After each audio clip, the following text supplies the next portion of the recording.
The galaxy had known only one truth for 10,000 years. The Vorax Dominion owned everything. They owned the stars. They owned the planets. They owned the billions of souls who lived under their iron fist. Every species that crawled from their homeworlds found the same terrible fate waiting for them. The Vorax came with their massive warships. They came with their soldiers in black armor. They demanded surrender. Those who refused were destroyed. Those who accepted became property. Commander Elena Vasquez stood on the bridge of the Imperial dreadnought Prometheus and watched the stars stretch into lines as the ship entered hyperspace. Behind her vessel traveled 300 warships of the human Imperial fleet. They carried 50,000 Marines. They carried enough firepower to crack planets open like eggs. But most importantly, they carried hope for creatures who had never known the meaning of that word. The humans had emerged from Earth only 200 years ago. They found a galaxy already conquered. They found species living in chains. The Vorax had laughed when they first encountered humanity. They sent their demands for submission, like they always did. They expected the small blue planet to kneel like everyone else. Earth's answer came in the form of nuclear hellfire. The first Vorax fleet to reach the Sol system never returned home. The second fleet met the same fate. By the time the third fleet arrived, humans had reverse-engineered Vorax technology and improved it. They built ships that moved faster. They created weapons that hit harder. They forged armor that held stronger. The Vorax learned something the day that shook their ancient empire to its core. Humans did not kneel. Elena remembered the stories her grandmother told her. The old woman had survived the First Contact War as a child. She remembered hiding in underground shelters while alien bombs fell from the sky. She remembered the fear. But she also remembered the day human ships rose to meet the invaders. She remembered the cheering when the Vorax retreated. That was the day humanity stopped being prey and became predators. The Prometheus dropped out of hyperspace above a world called Desser Prime. Elena looked at the planet through the main viewport. Beautiful green oceans covered most of its surface. White clouds swirled in peaceful patterns. It looked like paradise. But Elena knew the truth hiding beneath those clouds. The Dasari people had been slaves for 6,000 years. They were gentle creatures with 4 arms and large eyes that saw in colors humans could not imagine. Before the Vorax came, they had been artists and philosophers. They created music that could make stones weep. They built temples so beautiful that travelers crossed the galaxy just to see them. Now they worked in mines. They processed toxic chemicals. They died by the millions in factories that produced goods for their masters. Admiral Chun's voice crackled through the communication system. He commanded the fleet from the carrier Resolute. His words were simple. All ships, this is Admiral Chun. We know why we are here. Down on that planet, innocent people suffer. They have suffered long enough. Today, we end their nightmare. All ships, engage. The Vorax defense fleet consisted of 50 warships. They formed a protective ring around the planet. Their commanders felt confident. They had held this system for millennia. No one had ever challenged them here. They watched the human fleet approach and felt only mild concern. 300 ships was a large force, but Vorax vessels were legendary. They had crushed countless rebellions. They would crush this one too. The first human missiles struck the Vorax flagship before its shields could fully activate. The explosion tore through the vessel's midsection. Secondary blasts ripped apart its engines. The ship broke into 3 pieces that tumbled toward the planet below. The entire engagement lasted 4 seconds. Elena watched the Vorax formation shatter. Their ships tried to scatter, but human vessels moved faster. Railgun rounds traveling at a quarter the speed of light punched through Vorax armor like paper. Plasma torpedoes melted warships into slag. The defenders tried to fight back. Their weapons splashed harmlessly against human shields. Their attempts to flee were cut short by intercepting destroyers. 20 minutes after the battle began, it ended. The Varax fleet existed only as debris drifting in orbit. Not a single human ship had suffered serious damage. Elena felt no joy at the victory. War brought her no pleasure. But she knew this destruction served a greater purpose. The dropships launched within the hour. Elena joined the Marine units personally. She always did. A commander who asked soldiers to die should be willing to die alongside them. Her shuttle descended through the Tsar's atmosphere with hundreds of others. They headed for the capital city, where the Varax governor ruled from a palace built by slave labor. The landing zone was a wide plaza in the heart of the city. Norax soldiers waited there. They had gathered civilians as shields. They thought this would stop the humans. They were wrong. Elena's Marines moved through the streets like ghosts.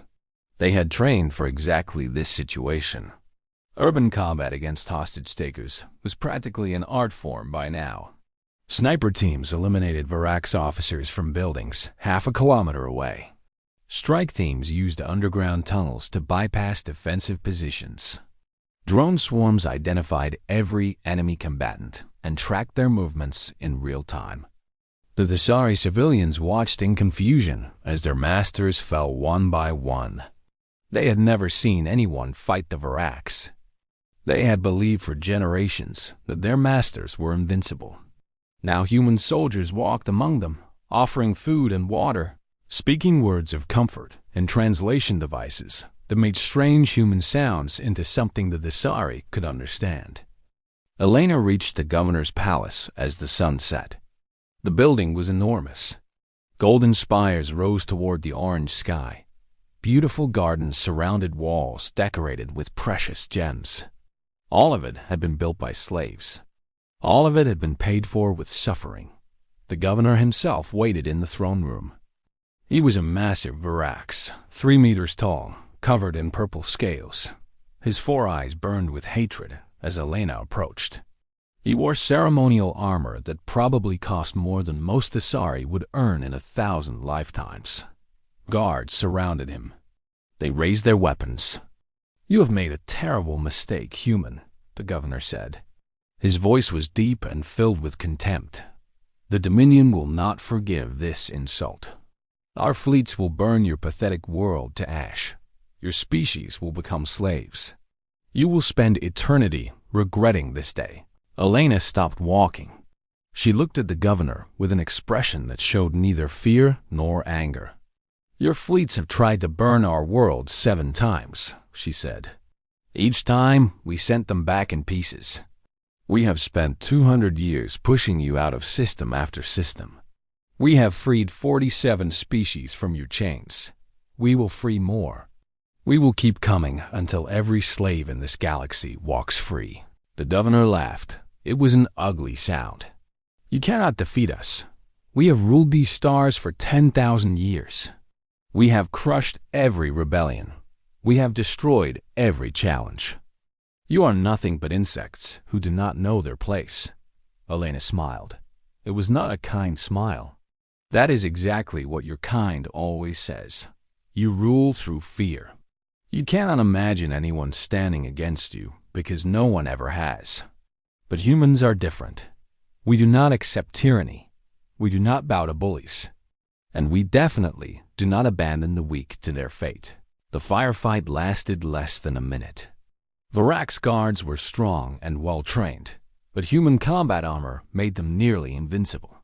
Human reaction times had been enhanced through centuries of genetic engineering and cybernetic augmentation.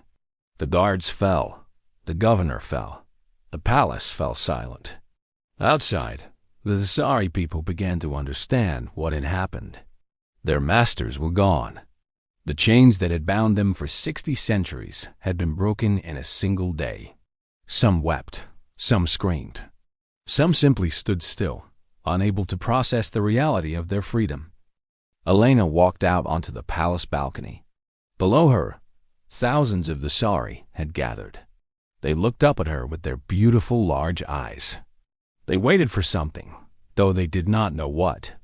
She activated her translator and spoke. "People of Thesser, your suffering has ended. The Varax will never return to this world. You are free. Your children will be free. Your grandchildren will be free. What you do with that freedom is now your choice and yours alone. Build your temples again. Make your beautiful music again. Remember who you were before the darkness came. We ask nothing in return. We do not want your resources. We do not want your loyalty. We only want you to live in peace. A sound rose from the crowd. It started quietly. A single Dasari began to sing. Others joined. Within moments, thousands of voices created a harmony that Elena had never heard before. It was so beautiful that tears rolled down her cheeks. This was what the Dasari had been before slavery broke them. This was what they could become again. The liberation of Desser Prime was just one campaign in a war that spanned the galaxy. The human Imperial fleet fought for another century before the Varax Dominion finally collapsed. Hundreds of worlds were freed. Billions of beings who had known only chains learned what it meant to choose their own destinies. Historians later tried to explain why humans had done what they did. They had gained little material benefit from their crusade. They had spent vast resources and lost many lives liberating species who could offer nothing in return. The explanation was simple, though aliens often struggled to understand it. Humans remembered their own history. They remembered slavery and oppression on their own world. They remembered the suffering of those who came before them. They had sworn that such darkness would never again be allowed to exist wherever their ships could reach. They looked at the galaxy and saw beings in pain. They could not simply ignore that pain and live with themselves. The statue of Elena Vasquez stood in the central plaza of New Desert City for thousands of years after her death. The Dasari people never forgot the commander who led the fleet that freed them. They never forgot the soldiers who died so that strangers could live in freedom. They never forgot the species that crossed the stars not to conquer, but to liberate. Other empires had ruled through fear. Other empires had built their power on the backs of slaves. The human empire was different. It was built on a foundation of sacrifice and compassion. It was built by warriors who fought not for glory or wealth, but because they could not stand by while innocents suffered. The galaxy had known only darkness for 10,000 years. Then humanity came. They brought fire that burned away the chains. They brought hope that healed ancient wounds. They brought freedom that spread from world to world until the light reached every corner of the cosmos. The oppressors had ruled the stars. The Imperial fleet freed them, and the galaxy was never the same again.